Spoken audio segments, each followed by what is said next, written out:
Hello hi welcome नमस्ते, मेरा नाम ऋतिक और आज हम फिर से बात करने वाले हैं एक और इंटरेस्टिंग कंसेप्ट के ऊपर। तो ये वीडियो सेमेस्टर 6 के उन बच्चों के लिए मोस्ट इंपोर्टेंट होने वाली है जिनके पास सब्जेक्ट है इंडियन ग्रोथ एंड डेवलपमेंट। तो चलिए शुरू करते हैं आज की वीडियो को। और आज हम बात करेंगे लेसन नंबर 3 के एक और इंपॉर्टेंट कंसेप्ट के बारे में, यानी कि सस्टेनेबल एग्रीकल्चर डेवलपमेंट का क्या मतलब होता है वो हम डिस्कस करेंगे आज की वीडियो के अंदर। और गवर्नमेंट ने ऐसी कौन कौन सी पॉलिसीज जो है वो इंप्लीमेंट करी इस चीज को जारी रखने के लिए, यानी कि हम जो है वो लगातार सस्टेनेबल तरीके से एग्रीकल्चरल फील्ड में ग्रोथ कर पाए, इसके लिए गवर्नमेंट ने कौन कौन सी पॉलिसी इंप्लीमेंट करी वो हम देखेंगे आज की वीडियो के अंदर। ठीक है, और इस कंप्लीट सीरीज के नोट्स भी ऑलरेडी बन चुके हैं with important question answer PDF. जिन बच्चों को नोट्स परचेज करने हैं वो इस नंबर पे जाए 9667836333 में व्हाट्सएप करके नोट्स भी ले सकते हैं। अब हम चालू करते हैं आज का कंसेप्ट। जो हमारा आज का कंसेप्ट है वो है मेकिंग एग्रीकल्चर सस्टेनेबल। हम जो है वो एग्रीकल्चर को किस तरीके से सस्टेनेबल बना सकते हैं, तो देखते हैं यहाँ पे। तो climate change poses a significant threat to agriculture with projections indicating 19.3% reduction in wheat yields and 2050 and a 40% decrease in 2080। अब हम सब एक बात जानते हैं कि एग्रीकल्चर को सबसे ज़्यादा कोई चीज़ जो है वो इम्पैक्ट करती है तो वो क्या है, क्लाइमेट चेंज। क्योंकि एग्रीकल्चर यानी कि खेती करने के लिए फिर फसल वगैरह उगाने के लिए वहाँ पे मौसम काफ़ी मायने रखता है कि मौसम जो है वो उस फसल के फेवरेबल रहना बहुत ज़रूरी है, वरना वो जो है वो एक बहुत बड़े लेवल पे जो हमारी ईल्ड है, ठीक है, या फिर जो हमारी ग्रोथ है उसको रोक सकती है। ठीक है, तो अगर मौसम सब कुछ बढ़िया रहेगा, क्लाइमेट बढ़िया रहेगा, ठीक है, चीज़ें सही तरीके से चलेंगी, बाढ़ वगैरह नहीं आएगी, सूखा नहीं पड़ेगा, ठीक है, तो ऐसे केसेस में ना हम जो है वो अच्छे तरीके से ग्रोथ कर पाएंगे। लेकिन दिक्कत कब होगी, जब क्लाइमेट चेंज जो है वो हमारे एडवर्स तरीके से काम करेगा, यानी कि एडवर्सली अफेक्ट करेगा हमारे फसलों को। तो ऐसे केसेस में जो है ना हम डेवलप नहीं कर पाएंगे, जो हमारी जो खेती है, जो फसल है, जो आउटपुट का लेवल है वो लगातार डिक्रीज करता चला जाएगा। वही चीज यहाँ पे बात की गई कि जो हमारा क्लाइमेट चेंज है वो हमारे बहुत बड़ा क्या बनता जा रहा है, थ्रेट बनता जा रहा है, क्योंकि क्लाइमेट चेंज तो हो रहा है। अब उसमें से कुछ रोल जो है वो हमारे खुद का है, क्योंकि हम जो है वो जो हमारा इन्वायरमेंट है उसे कहीं ना कहीं डिग्रेड कर रहे हैं, डैमेज कर रहे हैं, जिसकी वजह से क्लाइमेट भी जो है वो उसके अकॉर्डिंग चेंज हो रहा है। अब जब क्लाइमेट उसके अकॉर्डिंग चेंज हो रहा है, जैसे हम सब जानते हैं ग्लोबल वार्मिंग बढ़ रही है, अब ग्लोबल वार्मिंग लगातार बढ़ रही है, यानी कि टेम्परेचर जो है वो अर्थ का लगातार राइज करता जा रहा है, हीट बढ़ रही है अर्थ के अंदर, ठीक है, उतना हीट जो है वो ज़्यादा हीट रेडिएट हो रही है इस टाइम पे।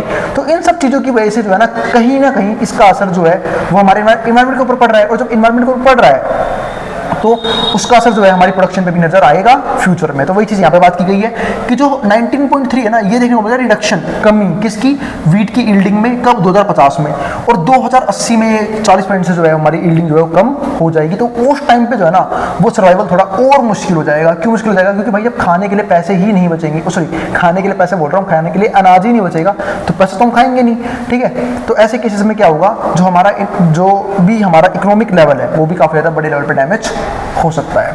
तो ये सिर्फ अभी हम एस्टिमेट लगा रहे हैं फ्यूचर का। अब फ्यूचर में क्या होगा, तो भाई फ्यूचर में जाने के बाद ही पता लगेगा, हो सकता है इससे बुरी स्थिति बन जाए अगर लगातार इस तरीके से पोल्यूशन बढ़ता रहा, या फिर ग्रीन हाउस गैसेस का एमिशन लगातार बढ़ता रहा, पोल्यूशन लगातार बढ़ेगा, ठीक है, ग्लोबल वार्मिंग लगातार बढ़ेगी। तो जो हम जो यहाँ पे एस्टिमेशन लगा रहे हैं हो सकता है कि इससे बुरे हालात आ जाएं।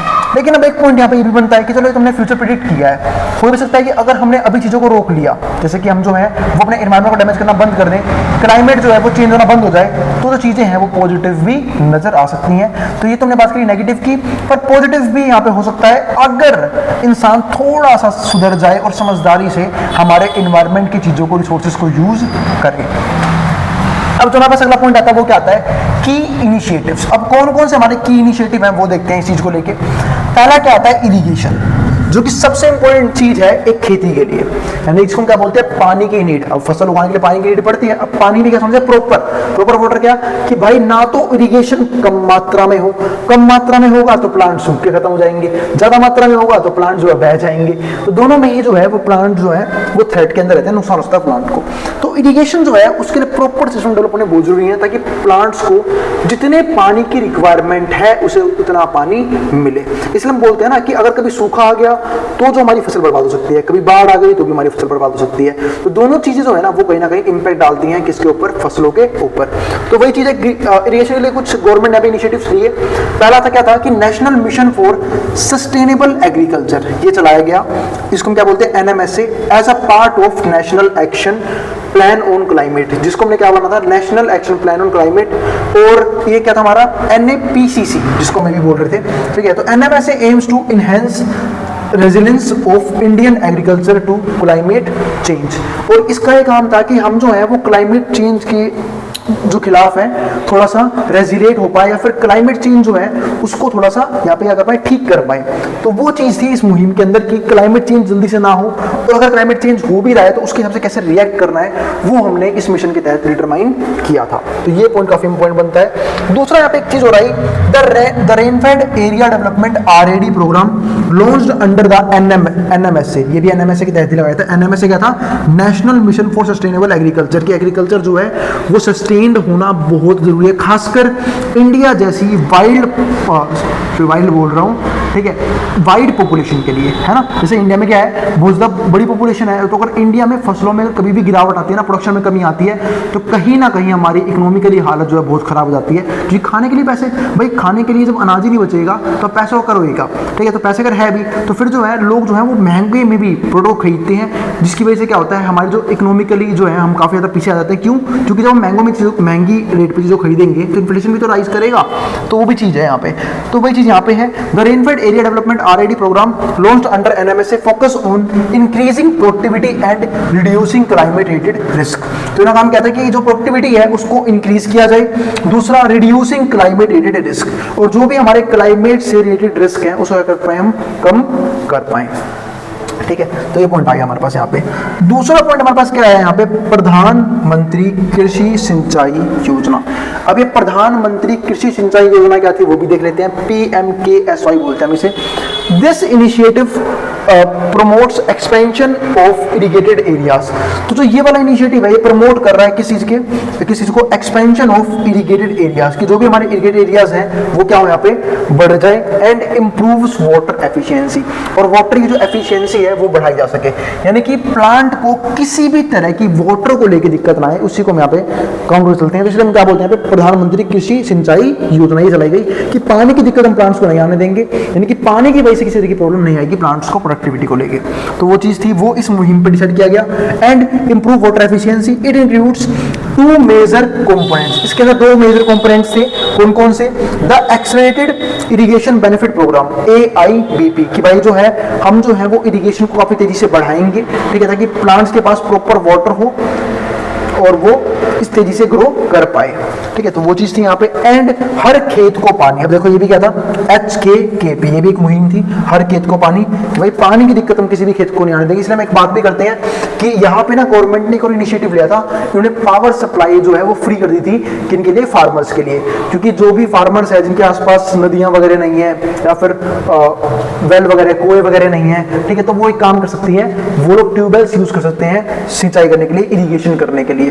तो वहाँ पे गवर्नमेंट ने भाई अब जब जो हमारे फार्मर्स हैं वो ट्यूबवेल्स यूज करेंगे तो वहाँ पे इलेक्ट्रिसिटी बिल ज्यादा आएगा, बिजली की खपत ज्यादा होगी, तो उस केस में गवर्नमेंट ने बिजली को फ्री कर दिया कि जितनी मर्जी बिजली यूज करो। लेकिन वहाँ पे मैंने बताया था कि आपको पिछली वीडियो में भी शायद, कि उसका एक नेगेटिव इंपैक्ट ये था कि किसान जो है वो कहीं ना कहीं वाटर टेबल को डिस्टर्ब करने लगे थे, ओवर यूज कर रहे थे धरती का पानी, तो वो चीज यहाँ पे एक दिक्कत बनी, ठीक है। तो वो चीज है। अगला पॉइंट यहाँ पे क्या आता है हमारे पास, यहाँ पे irrigation coverage increase from 49.3% in 2015-16 to 55% in 2020-21। मतलब जो हमारा इरिगेशन कवरेज है वो इंक्रीज कहां से हो गया, 49.3% से इंक्रीज हो गया 55% तक 2020-21 के अंदर। दूसरा पॉइंट क्या आया, irrigation intensify rose from 144.2% in 2015-16 to 107.5% in 2021-22। तो इरिगेशन इंटेंसिफाई, ठीक है, तो इरिगेशन जो है वो जो है काफी तेजी से बढ़ने लग गया इन खासकर गिनती कुछ 5-6 सालों में इन मुहिम के जरिए, कि पानी की प्रॉब्लम जो है हम खेतों के अंदर नहीं आने देंगे, और पानी की वजह से कोई फार्मर ये नहीं बोलेगा कि जो हमारा जो खेत है वो सूख गए सिर्फ पानी के रिक्वायरमेंट ना होने की वजह से।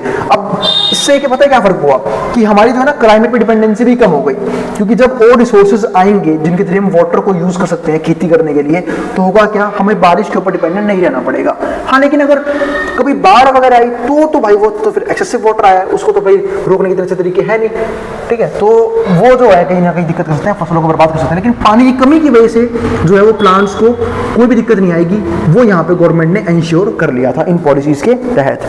अगला पॉइंट हमारे पास क्या आता है, माइक्रो इरिगेशन फंड। अब ये क्या है, MIF, micro irrigation fund, a fund with an initial corpus of 5000 crore was established with NABARD to support states in expanding micro irrigation. यानी कि वो फार्मर्स जिनके पास क्या है, बहुत कम खेत हैं, छोटे छोटे खेत हैं, ठीक है, और वो उन छोटे छोटे खेतों में जो है वो प्रोडक्शन करते हैं अपने फैमिलीज के लिए, ठीक है। तो ऐसे केसेस में उनके लिए भी गवर्नमेंट ने यहाँ पे एक मुहिम चलाई, वहां पर उन्होंने माइक्रो इरिगेशन फंड दे दिया कि भाई इतना पैसा जो है वो उनके लिए जो है वो वाटर रिसोर्स अवेलेबल करवाने में खर्च किया जाए, ताकि वहां पे भी जो है वो प्रोडक्टिविटी बढ़े, ठीक है। क्योंकि अब चाहे छोटे मोटे किसान ही क्यों ना हो, क्योंकि अगर छोटे मोटे किसान भी होंगे, अगर वो थोड़ा बहुत प्रोडक्शन करेंगे तो उसका कहीं ना कहीं वो इकट्ठा होकर एक लार्ज प्रोडक्शन की तरह दिख सकता है। तो इस चीज को लेकर गवर्नमेंट ने यहाँ पे भी काम किया कि भाई छोटे मोटे फार्मर्स है वही परेशान ना हो, उनको भी पानी की दिक्कत यहाँ पे नहीं आनी चाहिए। तो 90 lakh hectares have been covered under micro irrigation from 15-16 से लेकर 23-24 तक, और इसके तहत 90 लाख हेक्टेयर जमीन जो है ना वो कवर की गई माइक्रो इरिगेशन के तहत 15-16 से लेकर 23-24 के टाइम पीरियड तक। अब अगला पॉइंट हमारे पास क्या आता है, फर्टिलाइजर ऑप्टिमाइजेशन। अब ये फर्टिलाइजर ऑप्टिमाइजेशन क्या है वो समझते हैं। इससे पहला पॉइंट क्या है, PM प्रणाम। अब ये फर्टिलाइजर ऑप्टिमाइजेशन है, this program incentive states to reduce the use of chemical fertiliser. अगर मैं यहाँ पे बात करूं तो यहाँ पे गवर्नमेंट ने यहाँ पे इनिशिएट किया था कि लोग जो है वो केमिकल फर्टिलाइजर यूज करना शुरू कर दें। अब केमिकल फर्टिलाइजर क्यों, क्योंकि सपोज करो अगर मान लो ये तुमने अभी तक हमने फुलफिल की थी इरिगेशन के जरिए वाटर के रिक्वायरमेंट, लेकिन मान लो किसी जमीन में जो है वो दिक्कत है किसी चीज की, कुछ स्पेशल न्यूट्रिएंट्स की किल्लत है, तो ऐसे केसेस में अगर प्लांट्स को प्रॉपर न्यूट्रिएंट्स नहीं तो कैसे दे सकते हैं हम, फर्टिलाइजर्स यूज करके, कि भाई फर्टिलाइजर जो है हम उन्हें प्रोवाइड कर पाए, जिन भी केमिकल्स की दिक्कत हो, जिन भी न्यूट्रिएंट्स की कमी हो, हम उन्हें वही फर्टिलाइजर प्रोवाइड करके वहां पे जो है खेती को कर सकते हैं, ठीक है। यानी कि हम जो है उन फर्टिलाइजर को प्रोवाइड करके वहां पे उस न्यूट्रिएंट्स की जो कमी है धरती के अंदर वो हम फुलफिल कर पाएंगे। तो उसके तहत यह काम किया गया था। तो this program incentivise states to reduce the use of chemical fertilisers. इसके बाद क्या आया, 50% of savings in chemical fertiliser subsidies by a state of financial year. और 50% जो सेविंग्स थी केमिकल फर्टिलाइजर की वहां पे गवर्नमेंट ने सब्सिडी प्रोवाइड कर दी। तो गवर्नमेंट ने सब्सिडी सिर्फ इरिगेशन पर्पस के लिए नहीं दी, यहाँ पे इस पर्पस के लिए भी दी, compare to average of the previous 3 years. और पिछले 3 साल के एवरेज के लगभग उन्होंने यहाँ पे क्या सब्सिडी प्रोवाइड करी, इस provide to the state and UT as grant. और ये अलग अलग स्टेट्स को भी मिली थी और यूटी यानी कि यूनियन टेरिटरी को भी दी गई थी। अगला पॉइंट हमारे पास क्या आता है, अदर इनिशिएटिव, यानी कि दूसरे टाइप के इनिशिएटिव कौन से दिए थे, include soil health card scheme. अब यहाँ पे सोइल हेल्थ कार्ड स्कीम दिया and the introduction of urea gold. अब ये सोइल हेल्थ कार्ड स्कीम क्या था कि यहाँ पे ना मेन काम क्या था कि जो एग्रीकल्चर करते हैं, जो किसान है, फार्मर्स हैं, उनको नॉलेज प्रोवाइड की जाए कि उनकी सोइल की हेल्थ कैसे है। और कैसे पता करेंगे, सोइल की बार बार टेस्टिंग करवा के अलग अलग लैब्स के अंदर कि सोइल्स में किस तरह के प्रॉपर न्यूट्रिएंट्स हैं, वहाँ पे कौन सी खेती करना बढ़िया रहेगा, वहाँ पे किस तरह के न्यूट्रिएंट्स की कमी है, कैसे वो न्यूट्रिएंट्स हम जो है वापस फुलफिल कर सकते हैं। ये सारे तरीके जो है यहाँ पे देखे गए, ठीक है। तो इसके अलावा एक वर्ड है यूरिया गोल्ड। अब यूरिया गोल्ड क्या है, तो urea infused with sulphur to address sulphur deficiency. उन्होंने बोला कि खेत में हमें यूरिया का छिड़काव करना चाहिए ताकि जो सल्फर की डेफिशिएंसी है, सल्फर सबको बताया कि भाई ये क्या होता है, केमिकल होता है, अगर उसकी डेफिशिएंसी है तो वो भी क्या हो जाएगी, उसकी कमी भी क्या हो जाएगी, पूरी हो जाएगी। अगला पॉइंट क्या आता है इसके बाद, ऑर्गेनिक एंड नेचुरल फार्मिंग। ये काफी इंपॉर्टेंट है, हम जो है वो ऑर्गेनिक फार्मिंग पे ध्यान दें, क्योंकि आजकल क्या हो रहा है, जितने भी हमारे फार्मर्स हैं वो ध्यान दे रहे हैं कि फर्टिलाइजर जितना यूज करोगे हम प्रोडक्शन उतना बढ़ा सकते हैं, लेकिन प्रोडक्शन तो बढ़ा सकते हैं लेकिन खाना क्या होता जा रहा है, इनऑर्गेनिक होता जा रहा है, क्योंकि उसमें खाने में फर्टिलाइजर क्या है, केमिकल्स ही तो है। तो हम कहीं ना कहीं खाने के अंदर केमिकल्स को खा रहे हैं, ठीक है। तो वो क्या है, वो एक हो गया इनऑर्गेनिक फार्मिंग करने का तरीका। ऑर्गेनिक फार्मिंग क्या होती है, जब हम नेचुरल मैन्योर्स यूज करते, ठीक है, कंपोस्ट यूज करते फार्मिंग करने के लिए, तो हम बोल सकते हैं कि हम जो है ऑर्गेनिक फार्मिंग कर रहे हैं। और ऑर्गेनिक फार्मिंग के अकॉर्डिंग जो भी फूड खाएंगे वो हमारी हेल्थ के लिए क्या, वो काफी बेटर होगा, यानी कि हमारी बॉडी में केमिकल्स नहीं जाएंगे। तो अभी क्या आया, जैसे ये सिक्किम नहीं है, सिक्किम है, सिक्किम इज द स्टेट। तो सिक्किम हमारी पहली स्टेट बनी जहां पे कंप्लीटली ऑर्गेनिक फार्मिंग हो रही थी। And Tripura and UK setting similar goals. और जो हमारा त्रिपुरा है फिर यूके, ये यूके वो नहीं, यूनाइटेड किंगडम नहीं भाई, उत्तराखंड इंडिया में रहो भी, ठीक है, उनके भी हमारे सिमिलर गोल्स थे कि हम भी जो है वो अपनी स्टेटों क्या बनाएंगे, ऑर्गेनिक फार्मिंग के अंदर बनाएंगे, यानी कि हम जो है ऑर्गेनिक और नेचुरल फार्मिंग करेंगे, ताकि किसी भी पर्सन को जो उन गुड्स को यूज करेगा या फिर उस अनाज को खाएगा उसे किसी भी तरह के किसी तरह का हार्मफुल इम्पैक्ट ना पड़े उसके ऊपर। अगला पॉइंट क्या था हमारे पास यहाँ पे, परंपरागत कृषि विकास योजना PKVY। तो scheme is implemented in a cluster mode. ये स्कीम जो है वो क्लस्टर मोड में इंप्लीमेंट किया गया था विद फाइनेंशियल असिस्टेंस ऑफ 31,500। यहाँ पे इतना पैसा जो है वो गिवन दिया था गवर्नमेंट ने पर हेक्टेयर फॉर 3 ईयर्स, 3 साल तक, including ₹15,000 provided as an incentive of organic inputs. और इसमें से 15,000 सिर्फ इसी से दिया था कि हम जो है वो ऑर्गेनिक इनपुट्स यूज करें, ठीक है, ताकि जो भी हमारी फसल हो रही है वो क्या हो, ऑर्गेनिक हो, उसमें किसी तरह के केमिकल्स ज्यादा यूज ना हो रखे हो, फर्टिलाइजर ज्यादा यूज ना हो रखे हो, ठीक है, और जो हमारा पर्सन, जो भी पर्सन से उसे खाते हैं या फिर कंज्यूम करते हैं उनके ऊपर कोई हार्मफुल इंपैक्ट ना पड़े। अगला पहले लिखते हैं, हाँ, तो ये कौन सा पॉइंट है, MOCDNER। इसमें क्या था, mission organic value chain development for north eastern region, यानी कि जहां पे गवर्नमेंट ने इस वक्त ध्यान दिया कि जो भी हमारे नॉर्थ ईस्टर्न रीजन है ना, ठीक है, वो वहां पे ऑर्गेनिक फार्मिंग करना शुरू कर दे, यानी कि ऑर्गेनिक तरीके से जो है वो फूड को उगाना शुरू कर दे। तो ये हमारा लास्ट पॉइंट था आज की वीडियो का, ठीक है। तो उम्मीद है आपको वीडियो समझ में आ गई होगी।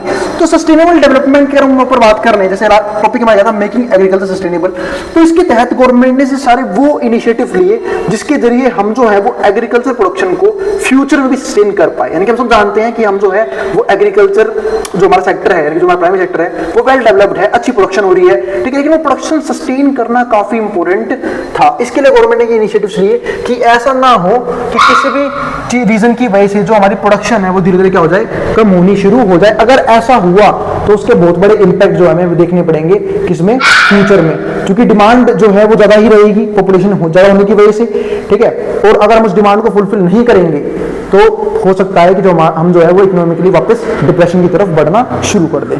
तो इसलिए गवर्नमेंट ने सारे इनिशिएटिव लिए। उम्मीद आपको समझ में आ गया होगा, और बाकी मैं सस्टेनेबल डेवलपमेंट की काफी और बात कर चुका हूं। अब मिलेंगे अगली वीडियो के अंदर, और अगर वीडियो पसंद आए तो वीडियो को लाइक करना मत जाना, और चैनल को सब्सक्राइब भी कर देना ऐसी वीडियोस के लिए। अब जिसको जो उतार सकता है हूँ बोर्ड के सामने से, मिलते हैं अगली वीडियो के अंदर, ठीक है। अब जिसको जो उतारना उतार लो।